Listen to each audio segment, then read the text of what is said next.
Hello. Good afternoon. We welcome you all to the fourth day session of the fifth day Virtual Faculty Development Program on Research Methodology hosted by Postgraduate Department of Commerce, Christiodi College of Management and Technology in association with Research and IPR Cell and IQSC. Today's session will be on the topic Research Ethics and Plagiarism. First, I invite Ashwati Krishna for seeking the blessings of God. There shall be showers of blessings. This is the promise of love. There shall be seasons refreshing, sent from the Savior above. Showers of blessings, showers of blessings we need. Mercy drops round us are falling, but for the showers we plead. Thank you, Ashwati. We all feel blessed indeed. Now I invite Priya Anthony to formally welcome the gathering. Good afternoon to all. I am extremely grateful to get this wonderful opportunity to address you all on this wonderful occasion.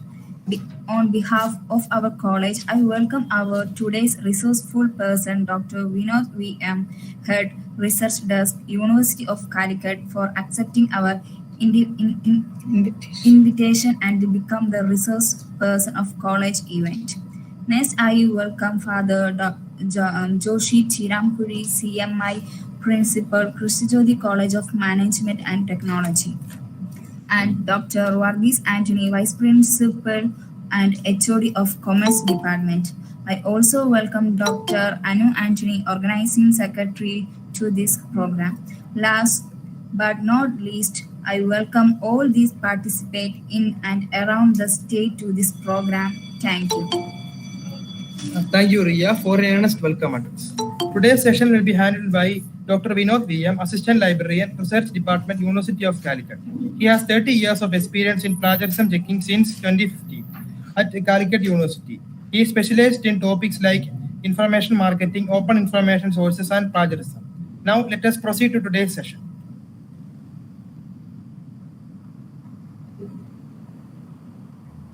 Hello. Yes, sir. Am I audible? Yes, sir. Shall I start the session? Yeah. Okay, thank you. So maybe there will be some disturbances in the net, so I'm switching my video off. And whenever you feel some difficulty, you are free to raise that, okay? So whenever there is some issues, please let me know.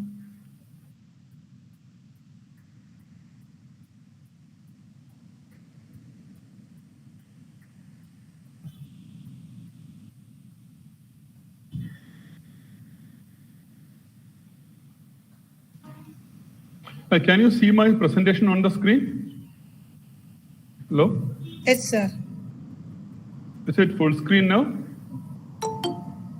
Hello? Yes, sir. Slide moving? Yeah. Yes, sir. Thank you, thank you.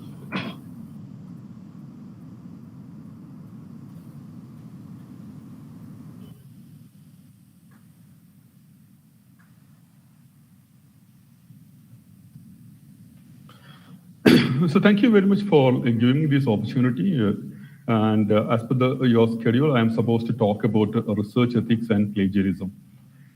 But if you want a full-fledged presentation on this area, it may take around 30 hours to complete. As per the UGC regulation, now you are all the research scholars have to undergo a compulsory 30-hour program. It's a two credit program to discuss all these issues. But here I've been allotted only 60 minutes. So I'll be concentrating, instead of concentrating all these areas, this all consists of, the research ethics consists of all these areas. And due to our time constraint, I'm concentrating on this area, responsible publication. And again, if you want to discuss all these issues with the publication ethics, you may need another 8 to 10 hours to complete that. So I'll be concentrating only on this area, plagiarism and related issues. It's purely due to the time constraint. So straight away, let me start the presentation. I've been doing this plagiarism check for the doctoral thesis in Calicut University for the last 7 years. We started way back in 2015. And over the last 7 or 8 years, I got opportunity to check around 1,000 theses plus around 900 research papers. Initially, we started doing this plagiarism check with the softwares like Authenticate and Turnitin. And later, by 2017, we started using another software called Urkund. And recently, they have modified it. And so for the time being, we are using the original software. And the major reason why people commit plagiarism, if you ask me, then without any hesitation, I can say that it is due to their lack of awareness about what is plagiarism, what are the consequences of plagiarism, etc. So what I'm trying today is give you a broad outline of the concept of plagiarism, how you can address these issues. So whenever we start something new, whenever we start learning something new, we often start with the etymological origin of that term. Like most of the English words, the plagiarism has come from the Latin word plagium, and you can see the meaning here, kidnapping. And this is the meaning of the term plagiarism. An act of fraud involves stealing someone's work and later lying about it. Now let us move to the definition part. This definition is given by Merriam-Webster Online Dictionary. Please go through this definition. I'll give you 30 seconds for that.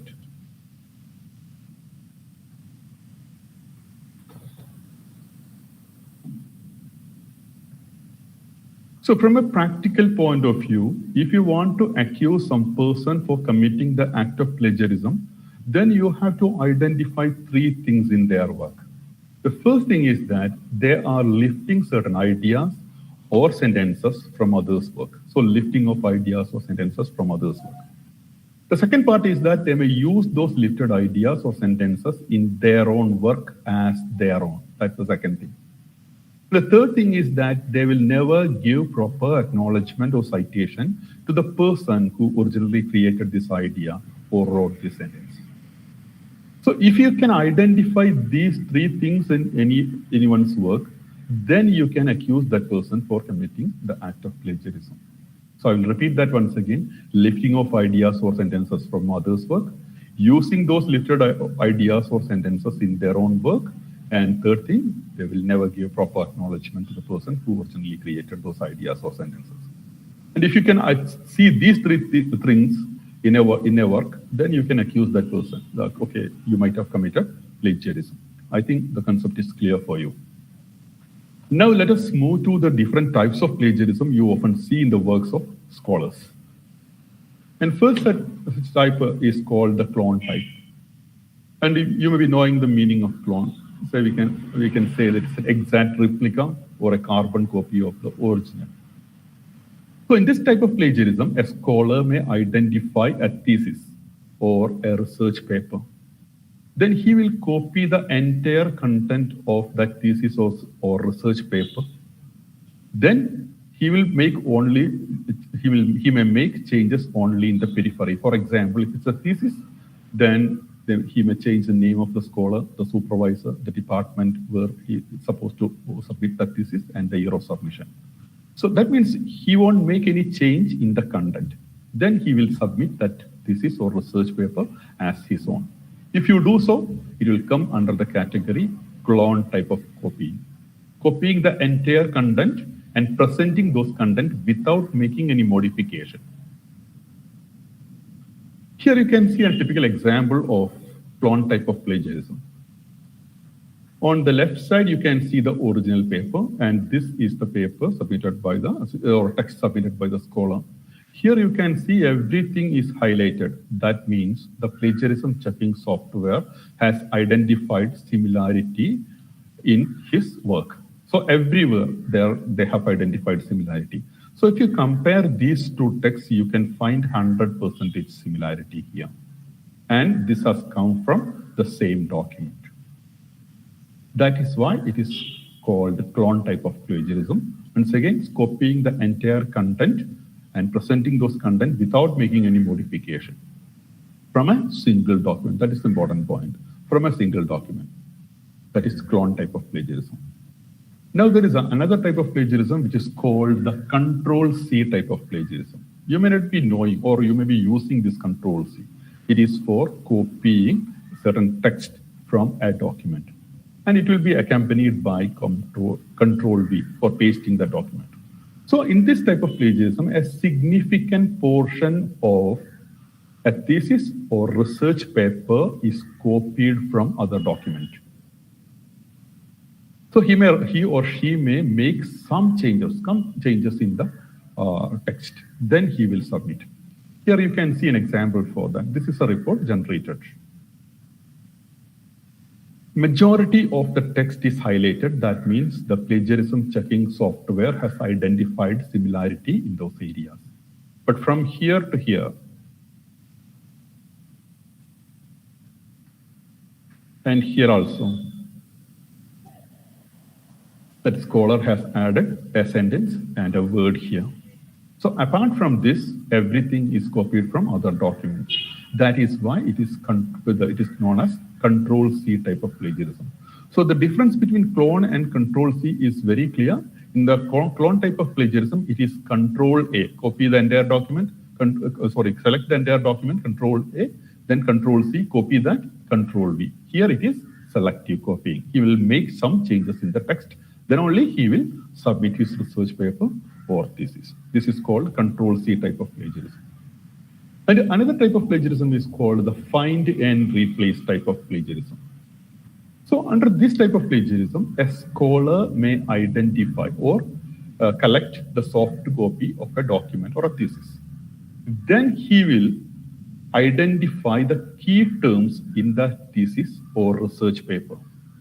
And those key terms shall be substituted with synonymous terms. Then he will submit that thesis or research paper. I'll show you an example for that. This is the text, this is the original text, and this is the text submitted by the scholar. Here you can see in the original text, the term is indigenous. But while the scholar has changed that into native. So instead of using indigenous, or this term indigenous was replaced by the term native. And here you can see another thing, the 19th century, it is written in words, but here it is written in figure. Here there is another term, in the original they have used the term religious, but the scholar has changed that into sacred. So these are the key terms the scholar has changed. So he has identified some key terms, and then those key terms were replaced with the synonymous terms.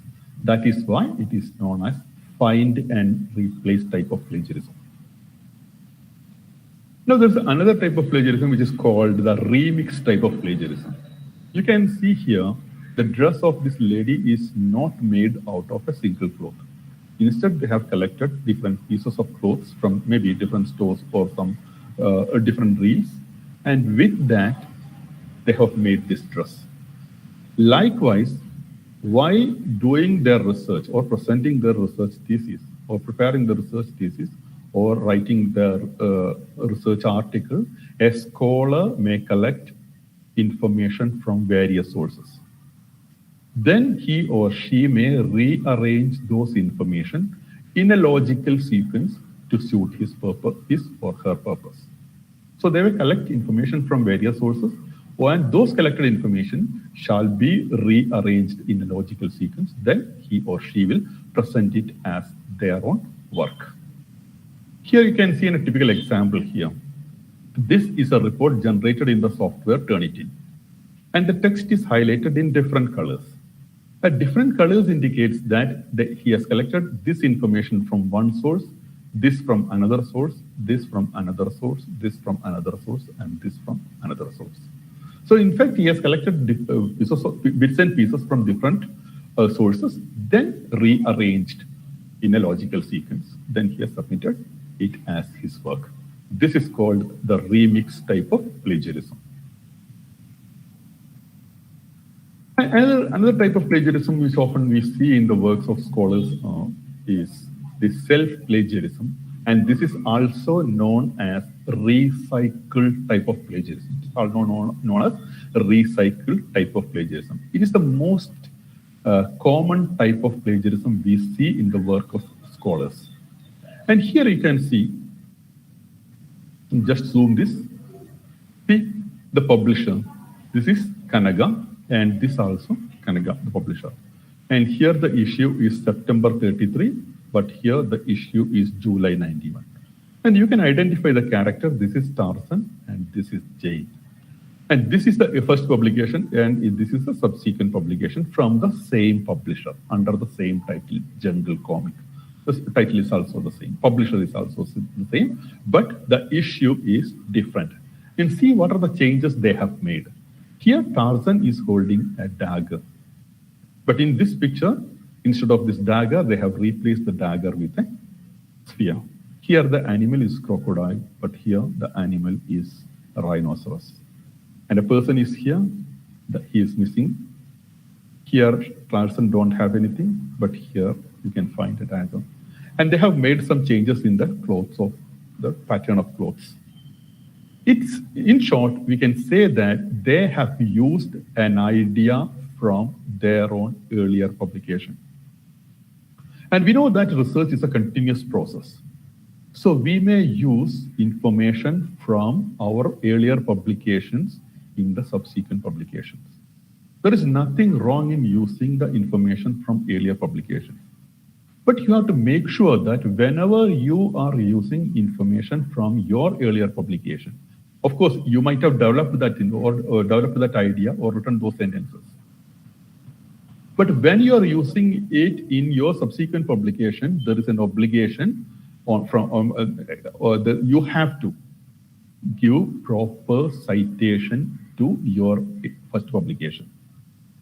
Otherwise, the second publication or third publication, if you are using the same thing, you are committing the act of self-plagiarism, even if that idea or sentences belongs to you. In the subsequent publication, you have to give proper citation to your first publication. Otherwise, you will be committing the self-plagiarism or recycle type of plagiarism. For example, if you have written this particular statement in your first paper, research paper, this is perfectly okay. You yourself have written this. But if you are using the same sentence in the second paper and third paper without giving citation, this will be treated as an unethical practice. So whenever you are using information from your earlier publication, make sure that you are giving proper citation to your first or the publication from where you have taken that information. So this is self-plagiarism. And another type of plagiarism is called the hybrid type of plagiarism. Here you can see an elephant. This is an African elephant. Instead of its conventional ears, you can find the butterfly wings.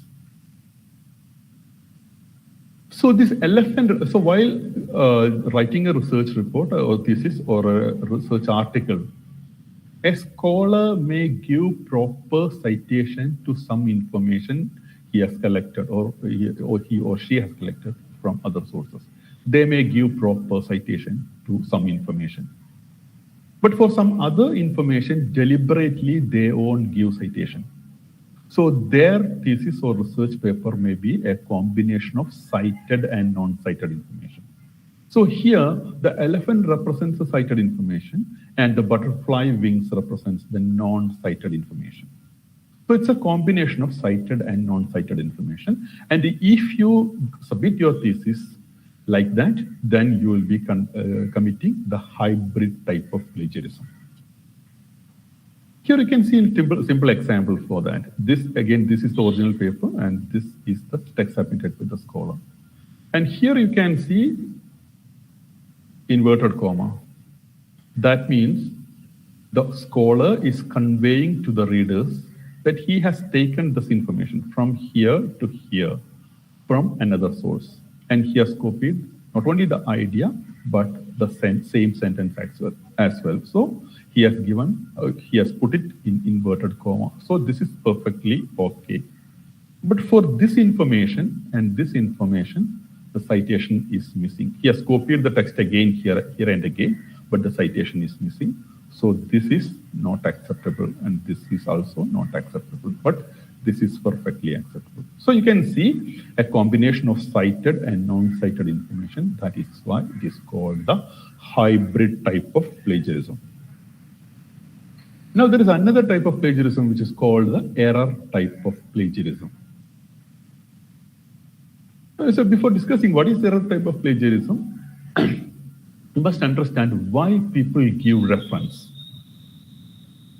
There are different objectives for giving a reference. If somebody wants to cross-check the information you have presented in your thesis with the original, these bibliographical details will take you to the original source. So you can read the original source and they can compare the information presented in a thesis with the original, maybe article, research article or a thesis. So they can compare and make sure that this is the same thing. And in order to achieve that, in order to fulfill that, you have to give proper citation. But in some cases, the scholars may deliberately mislead the citation information. I will just show you an example. Here you can see a quotation given. The thing about quotes on the internet is you cannot confirm their validity. Immediately after reading this quote, you may realize that this is a wrong attribution, because you know the era in which Abraham Lincoln lived and the era in which the internet came. Or in other words, we can say there was no internet when Abraham Lincoln lived. So this is totally a wrong attribution. So the purpose of giving such quotation is to get sort of validity or increase the validity or reliability of the information presented by the scholar. So in some cases, the scholars may deliberately distort that citation information. So they may, or in other words, they may include citation to non-existent items. They put it in inverted comma, everything, they will give citation, but if you check that info, for that source, you won't find that because there will be no such sources. So non-existent item. Or in other cases, they may deliberately distort the bibliographic information. They may change the name of the author or the thesis or research article or book, publisher, year of publication, pagination, etc. If you do so, it will come under the category error type of plagiarism. And here you can see an example for that. The title of the original paper is A Natural Setting. I just used the information from this here, but while giving citation, he has changed the title into Perceived Beauty, Man's Nature. This was a deliberate attempt by the scholar. So if you look under the title Perceived Beauty, Man's Nature, you will never find this information, this particular document. That is exactly what the scholar wants. That is why it is categorized as error type of plagiarism. Now there is another type of plagiarism which is called the aggregator type of plagiarism. Here you can see it's actually, if you look from above, you may think that it's actually a shark because you can see the fin of a shark. But underneath is a goldfish. So I told you there are different reasons why people give citation. One such a reason is to get credibility to the information you have presented. So if you're writing a research paper on marketing, you may give extensive reference to the works by Philip Kotler because he is considered as one of the leading or in fact a marketing guru. So when a person read this article, they may go to the reference and they may find that this particular scholar has referred all the books written by the Philip Kotler. So the information presented in this research article may be authentic. So in order to create that impression, they may give proper reference to the major works in that particular field. But their work will contain nothing from the original. works. So it's just an eyewash. That means they may give proper citation to the sources, but their research work will contain nothing from the original work. If you do so, it will come under the category aggregator type of plagiarism. Sorry.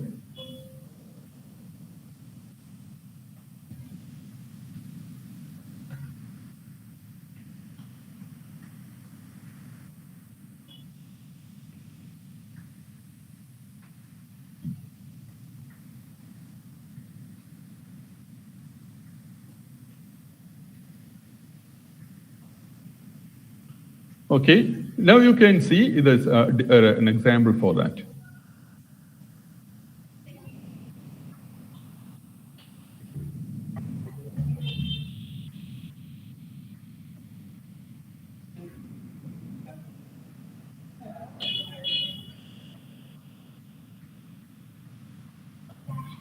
Okay, here you can see a text submitted to the scholar, and he has given the reference. This is the original, and this is the reference given by the scholar. This is exactly the same thing. But if you compare this text, then you can see that this is totally different. That is why it is considered as aggregator type of plagiarism, purposefully giving proper references, but that research paper contains nothing from the original work. Now there is another type of plagiarism which is called the style type of plagiarism. For example, just if you go through this tweet, immediately you may say that this is written by Shashi Tharoor, because Shashi Tharoor has developed a unique style by using the most uncommon words while writing his tweet. So if you are deliberately writing your work like this, people may think, there's a tendency among people to think that this is actually written by Shashi Tharoor. So if you are purposefully following a unique style developed by someone, then also you have to give proper citation to the person who originally developed that style. For example, if you are writing prose like VKN or Vaikom Mohammad Bashir, then you have to give proper citation to Vaikom Mohammad Bashir that I have used the style developed by Vaikom Mohammad Bashir.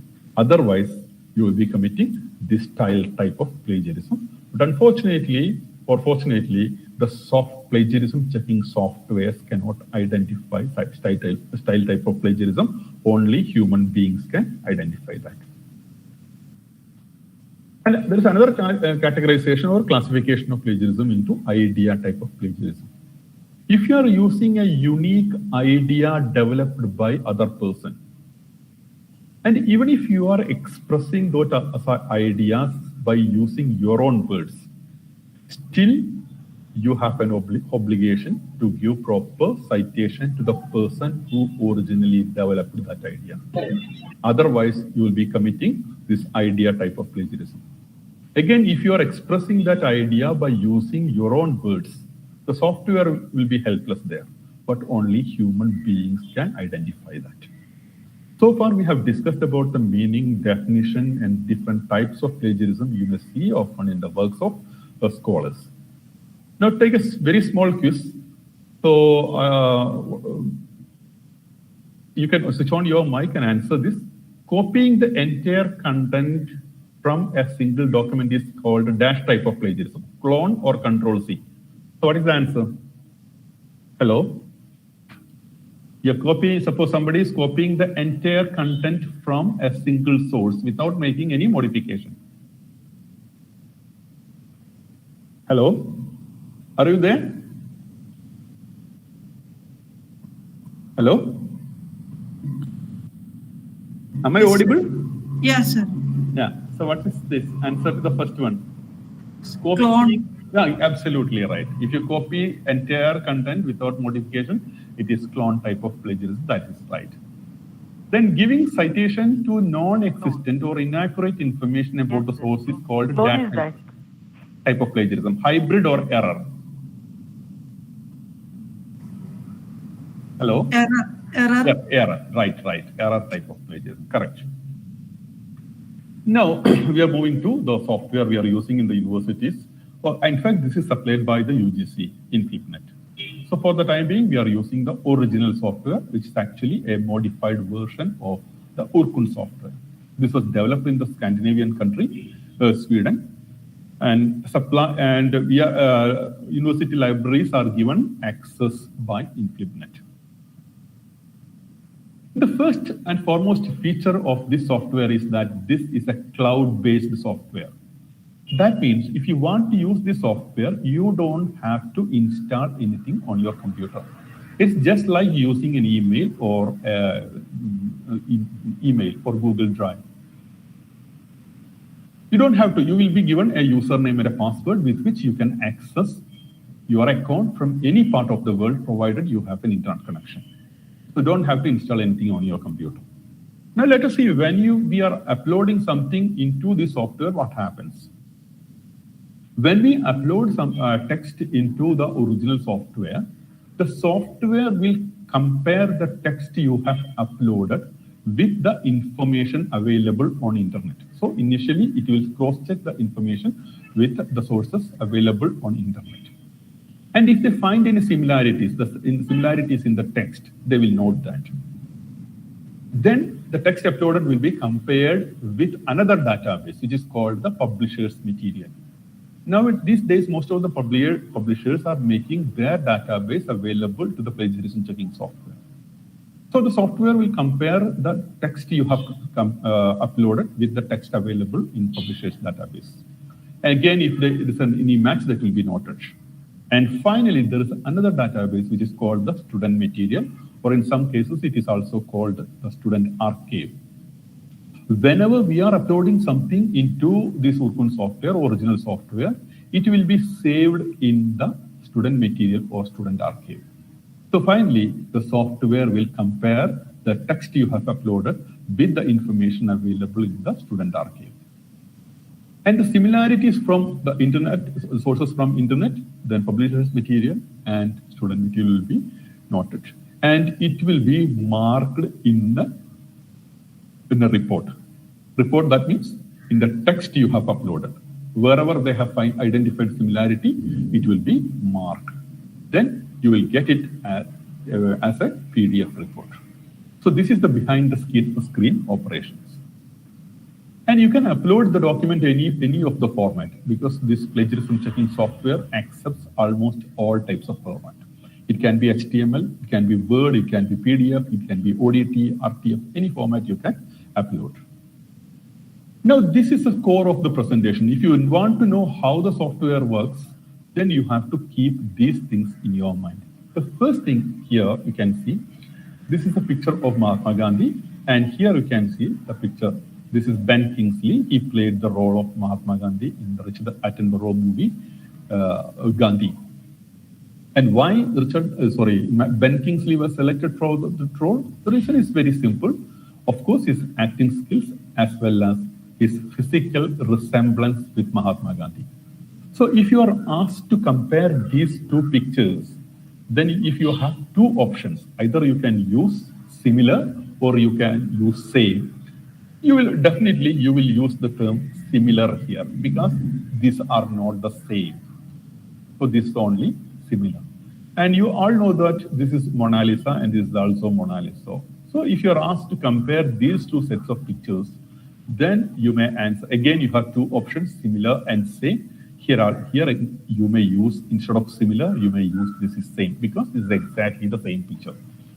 This is exactly how a human brain may compare these two sets of pictures. But if you ask the same question to a plagiarism checking software, instead of using same, in both these cases, for the plagiarism checking software, this is similar and this is also similar. So the first thing you have to keep in your mind that the software only identifies similarity.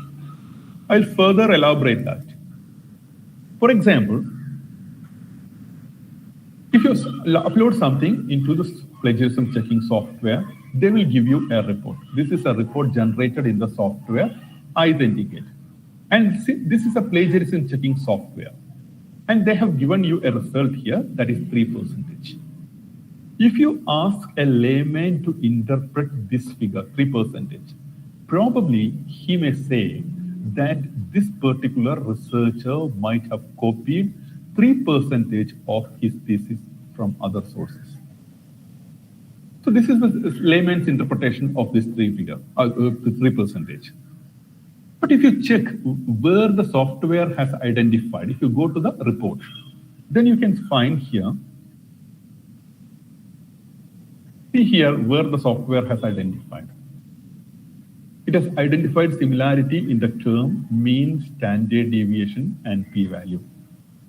And we all know that these are the common standard statistical terms we use while dealing with statistics. There is no substitute word. Or in other words, we can say a mean means arithmetic mean. Standard deviation, there is no other substitute. And for p-value, also there are no other standard terms. So a scholar has to use these terms, but the software has identified similarity here. That is why we keep on telling that expert human intervention is required. So the first thing you have to remember that software identifies only similarity. Now I will give you another proof. When we upload something into this original software, the software will generate an automatic mail. So when this is such a mail, and for your convenience, I have to zoom it. Please read this. About 45% of the document consists of text similar to text found in 150 sources. That means the software has identified 45% of similarity in this particular document. When they compare the text uploaded on behalf of the scholar, the software has identified 45% of similarity. And see the warning they are giving. Please note that the above figure do not automatically mean that there is plagiarism in the document. The whole documents need to be examined closely. So it's the software clearly telling you that please don't jump into a conclusion just by seeing the percentage. There are several factors affecting the percentage.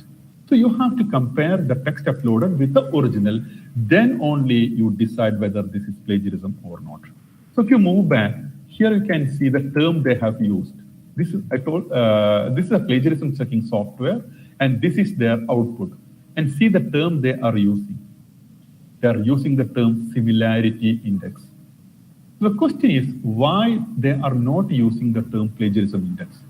The answer is very simple, because the software will never ever claim that they have identified similarity.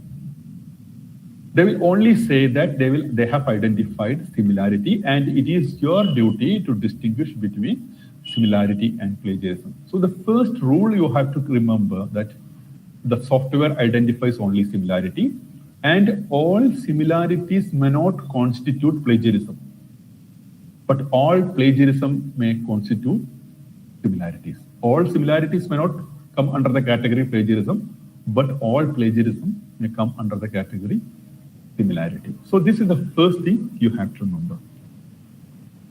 So another thing, I told you that the percentage depends upon several factors. Suppose there's a match between these two, definitely this guy is going to win because he is physically, technically, he is far superior to this little kid. Likewise, when you do research, you may use different types of information. Some research may depend exclusively on primary information, and some research may depend exclusively on secondary information. For example, if there are two scholars and they are doing research under the Faculty of Economics, and the first scholar is studying about the impact of COVID on retail sector in Kerala. For that, he go to the consumers with a questionnaire, collects data, doing analysis based on the data collected, and based on that, he is writing his thesis. So it is based on primary information. And the second person is doing research, say for example, he is measuring the impact of 5-year plans on the economic development of Kerala. So for that, he may depend upon the various government reports. So that is a study based on secondary information. In normal circumstances, if you upload this thesis, then in normal circumstances, suppose after that, you are uploading both these theses for the plagiarism check. In normal circumstances, or generally, the first thesis may show less percentage of similarity because that this information is generated by the scholar. But whereas in the second thesis, comparatively, the percentage of similarity will be high because they are using the secondary information, and that information has been in the public domain for such a long period. So the similarity will be comparatively high. But you can never say the first thesis is superior to the second thesis. And unfortunately, we are using the same criterion for evaluating both the theses. But while interpreting the percentage, you also have to take into consideration the type of data they have used. If it is primary data, the percentage will be comparatively less. If it is based on secondary data, the percentage of similarity will be comparatively high. You have to take into consideration that also before reaching a final conclusion. And see this example. If this article is based on primary information, the similarity will be comparatively high. If it is based on secondary information, the percentage of similarity will be comparatively high. Here it will be low. But you can never say that this is better than this. And another thing that you have to keep in your mind that another factor that depends or influences the percentage of similarity is the year. For example, if you are uploading a document, say for example, a thesis, submitted and awarded in the year 2010, and you are uploading that thesis for plagiarism check in the year 2022, the software may give you the report for similarities. If you go through the sources from where similarities were identified, then you may find that the software in some case may identify similarities in document published in 2014, 15, 16, etc. And you know that it is physically impossible for a person who submitted his thesis in the year 2010 to copy information published in the year 2015, 16, etc. It is practically impossible.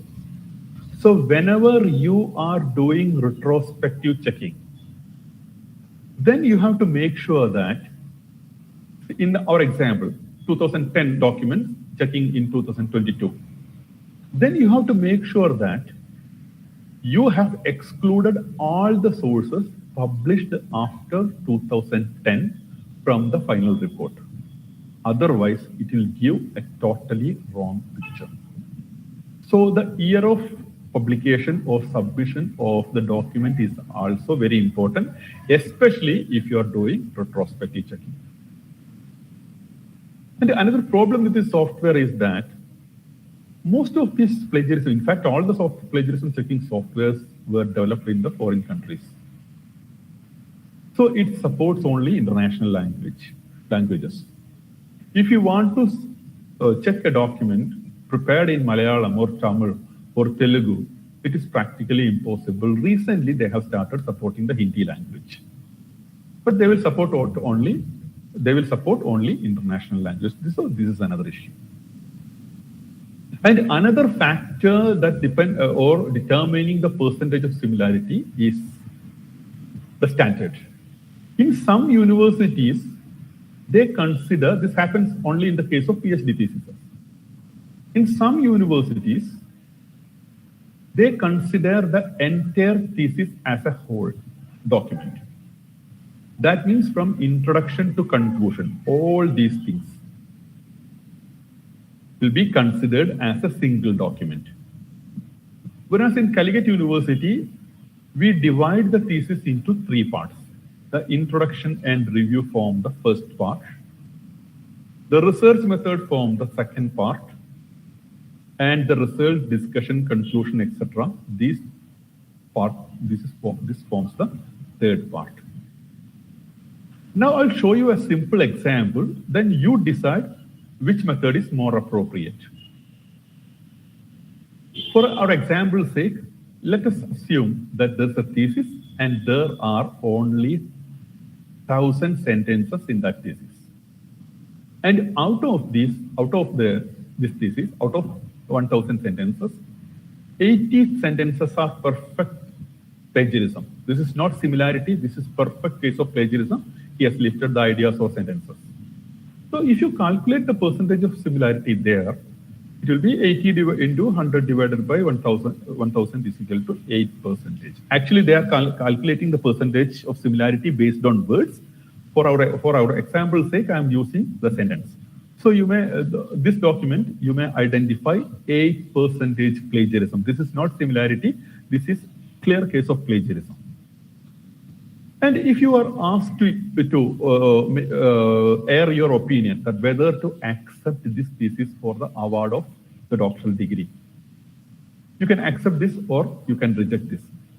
Mostly, you may say that it is only 8%. That means 92% of the thesis is the original work of the scholar. So let us accept this thesis. Most people may say that we can accept this. So this is the first case scenario. Now in the second case scenario, we are going to divide the thesis. This is a thesis as a whole document. That means from introduction to this conclusion, entire thing is treated as a single document. Now we are moving to the second case scenario where we are dividing the thesis into 3 parts. Again, under same thesis, plagiarism sentence is also the same, but introduction and review, there are 500 sentences and there are no plagiarized sentence, so the percentage is 0. And research method, 400 sentences, no plagiarized sentence, again the percentage is 0. And the analysis and result part, there are 100 sentences, out of this 80 are plagiarized. So in the analysis and result part, it is 100 into 80 divided by 100 is equal to 80%. Now suppose you are the evaluators again, and you have to evaluate a thesis with 80% of plagiarism in the analysis and result part. There is no doubt that you will reject this thesis, cannot be accepted for the award of the degree of Doctor of Philosophy because 80% is plagiarized. So this example clearly shows that as the text increases, the percentage of plagiarism decreases. It will get diluted. So this is another factor depending or influencing the percentage. Now, what is the percentage of similarity that can be permitted in a thesis? There are no universal standards. Different universities are following different yardsticks. And this plagiarism softwares will never say you're still there is only one answer, that is 0%. 0. Another thing you have to keep in your mind that the plagiarism checking software will identify similarity only when it is available. It is still in format, software is helpless. And another issue is publication versus plagiarism. Because as you know that as per the university UGC regulation, you have to publish at least 2 articles in peer-reviewed journal. Then only you will permit to submit your thesis. So scholars often publish research articles from their own. So by the time they come for plagiarism check, there will be already 2 or 3 publications from their research work. So the software will identify similarity. Then they will, on one hand, the UGC is saying that you should have at least 2 or 3 publications. On the other side, they can say that you are not supposed to copy information from your earlier publication. Because in every thesis, there is an overlay page called declaration. There we are clearly stating that it has not be published elsewhere for the award of degree or recognition, something like that. So if you copy information from your earlier publication, you are actually violating that. So this is another issue. So it's always better when you do research, it is always better you write research articles from page 3 of your research, not from the core. Another thing you have to take note that now different softwares are available. You can prepare a document in Microsoft Word, or you can prepare the same document by using the Linux OpenOffice. And from our experience, we like to say that never mix these two softwares. That means you are preparing the document initially in the Microsoft Office, then you move to Linux, then you move again to the Microsoft. Please don't do that. Some compatibility issues may develop. So it's always better when you're using Microsoft Office, always do everything, the preparation, editing, everything, alignment, format, everything in Microsoft Office. If you're using OpenOffice, it's always better if you stick to OpenOffice. Another thing is, you know that it is impossible to take a picture like this. This is actually a work created in Photoshop. Likewise, there are plenty of methods with which you can bypass or overcome the issue of plagiarism. But my humble request to all of you that please don't try such things. It will create a lot of problems in the future. Now, there's another thing. Please answer this. All similarities identified by the software have to be treated as plagiarism. True or false? Hello? Yes, sir. Hello? All the similarities identified by the software have to be treated as plagiarism. True or false? False. Right, absolutely right. Because in some cases it will be the similarity. And there is huge difference between similarity and plagiarism. Now we are moving to the steps you can take to prevent the occurrence of plagiarism in your work. And here you can see a picture here. I don't want to name the state. This appeared in the Hindu newspaper as of 6 or 7 years back. Actually, the parents are helping the students to write the CBSE or board examination.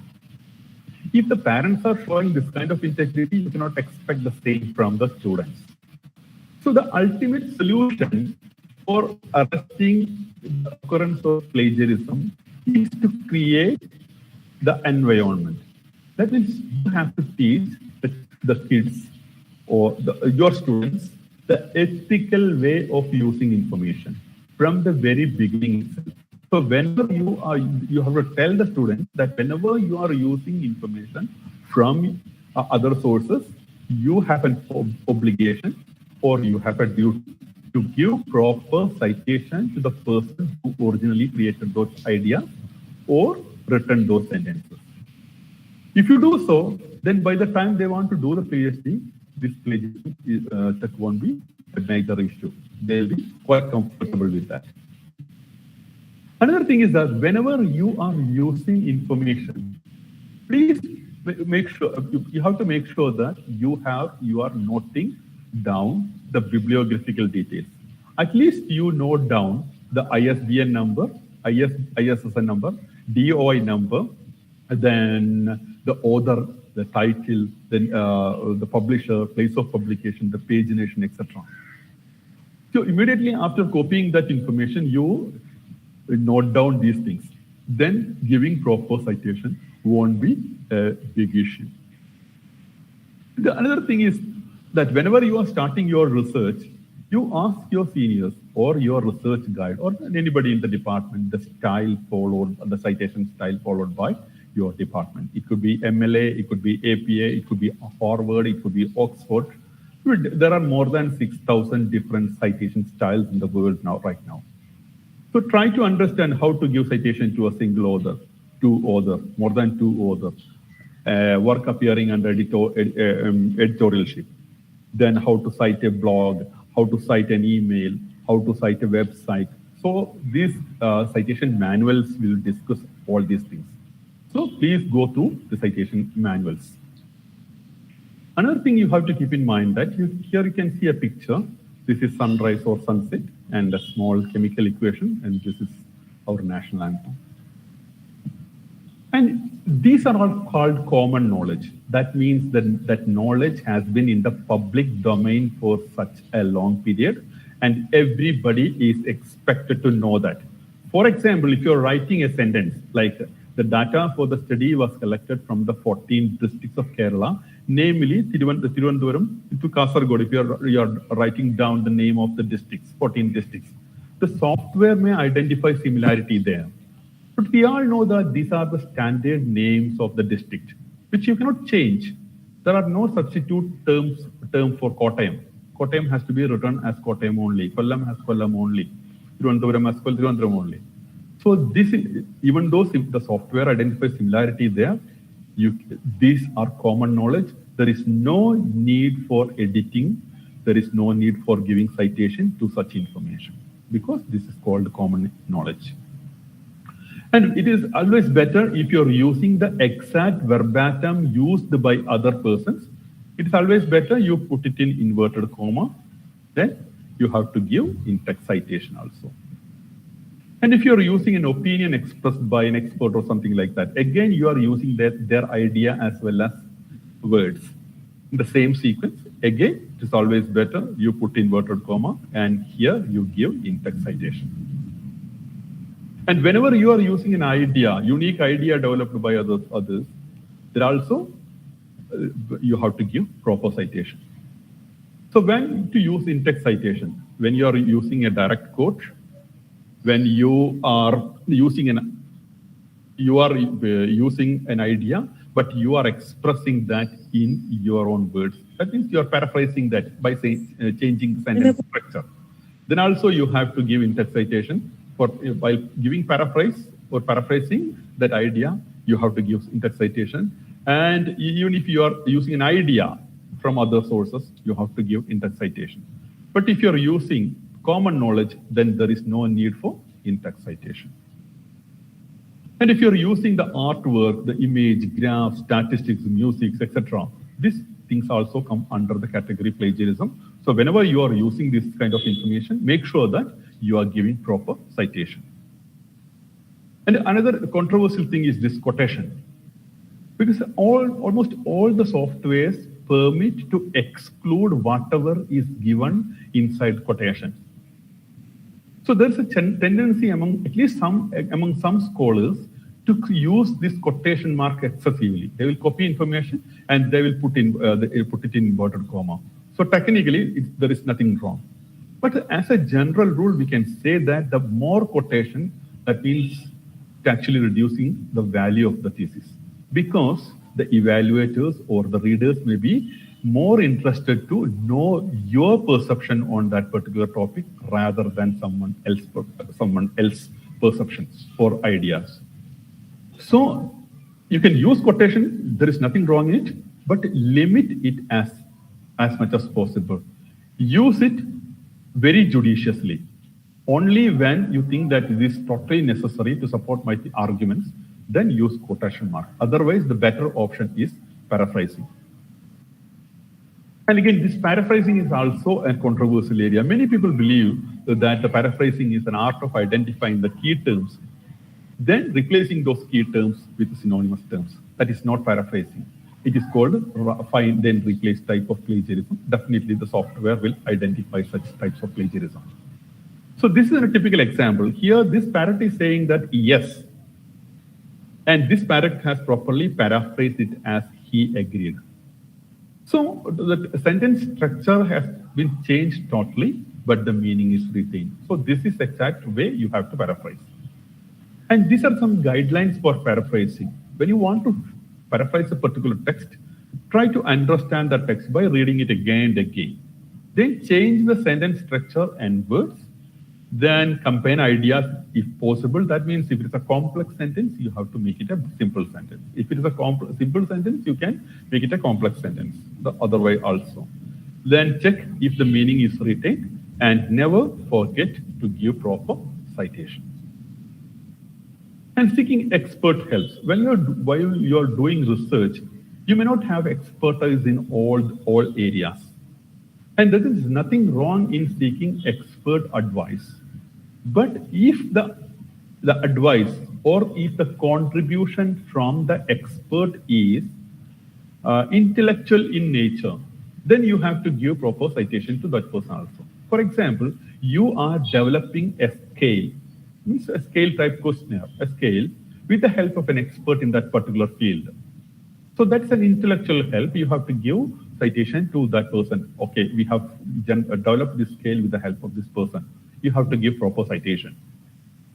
But if their help is only physical in nature, that means you have developed the scale And then you are taking the help of maybe a friend to distribute this questionnaire among the participants and collect it back. That is a physical help. There is no need for giving acknowledgement. And another thing is that you have to keep in your mind that this plagiarism checking is not a mechanical process.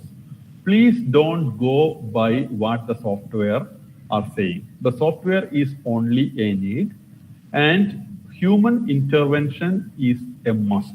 The final call has to be made by the human being. The software may help you in that regard, but the final call has to be made by the human being. The software cannot make the final call. And it's always better you use the authentic software.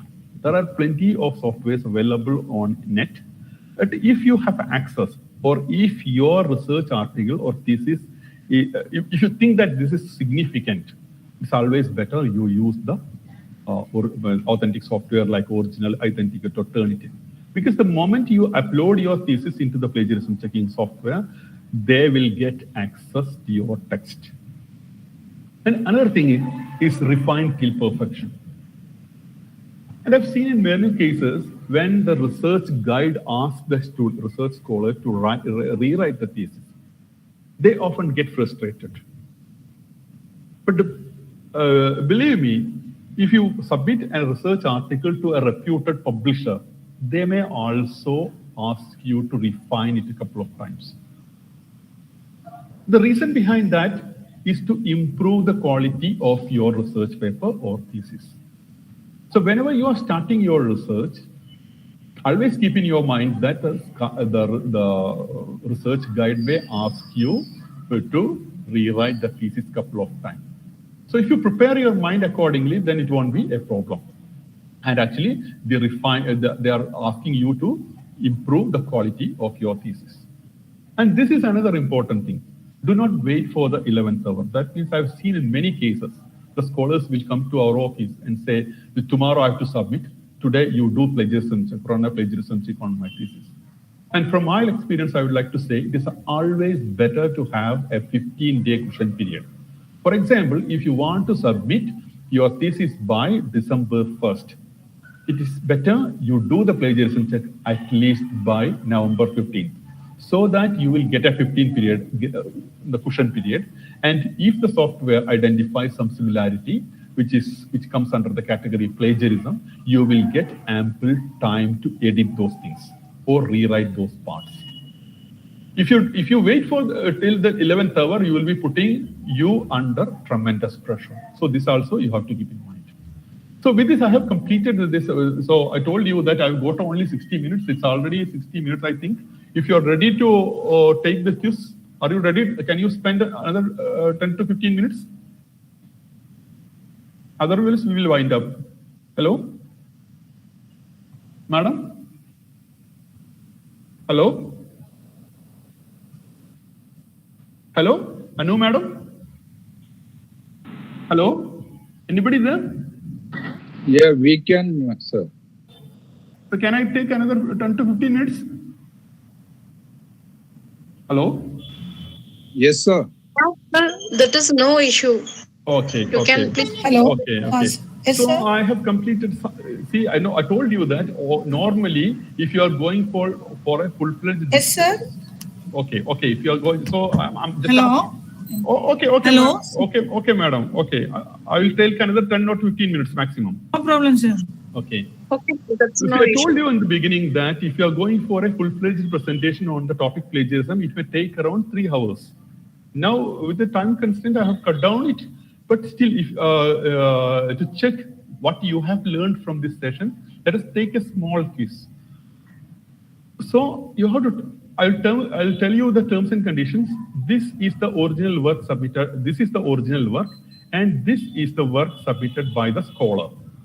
And you have to tell me whether this is plagiarism or not. So your first answer has to be either this is plagiarism or this is not plagiarism. And then you have to give the reason. Are you ready? Hello? Hello? Yes, sir. Is this plagiarism or not?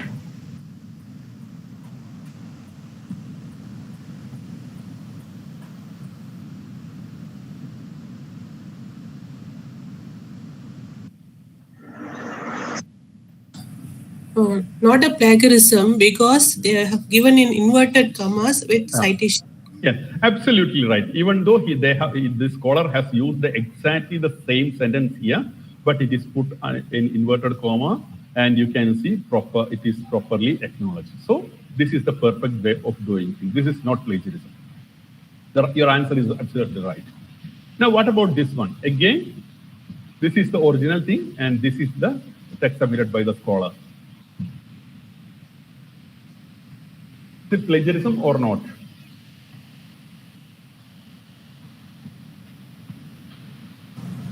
Yes, sir.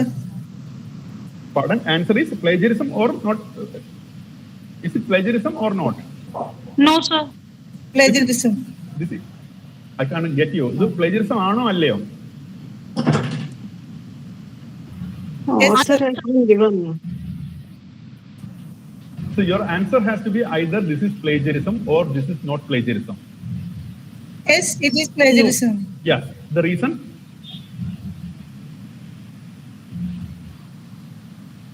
Your answer is right. Absolutely right.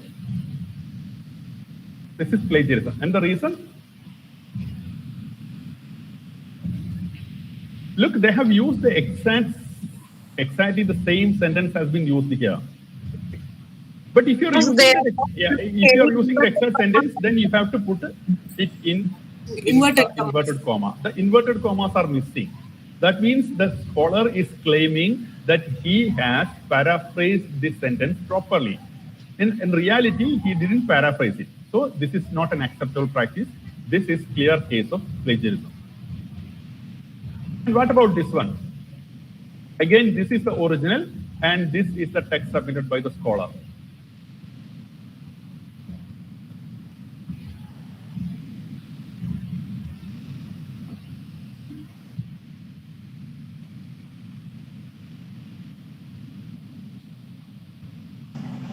Hello?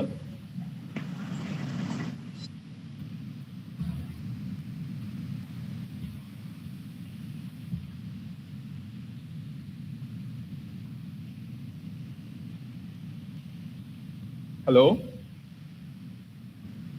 നമ്മൾ plagiarism ആണ് എന്ന് പറയുമ്പോൾ എന്തൊക്കെയായിരിക്കും ഉണ്ടായിരിക്കുക? ഒന്നാമത്തെ കാര്യം lifting of ideas of sentences, presenting it as their own.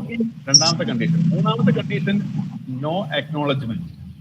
ഈ മൂന്ന് കാര്യങ്ങൾ ഉണ്ടോ നോക്കിയാൽ മതി. ഹലോ?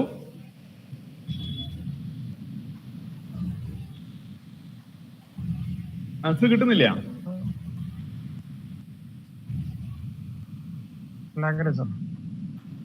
ആരോ പറയുന്നുണ്ട്. കറക്റ്റ് ആൻസർ ആണ്, പറഞ്ഞോളൂ.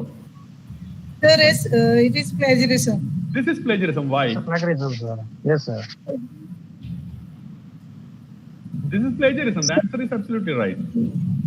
Because they have used an idea from here, somehow they have paraphrased it. So what is missing here?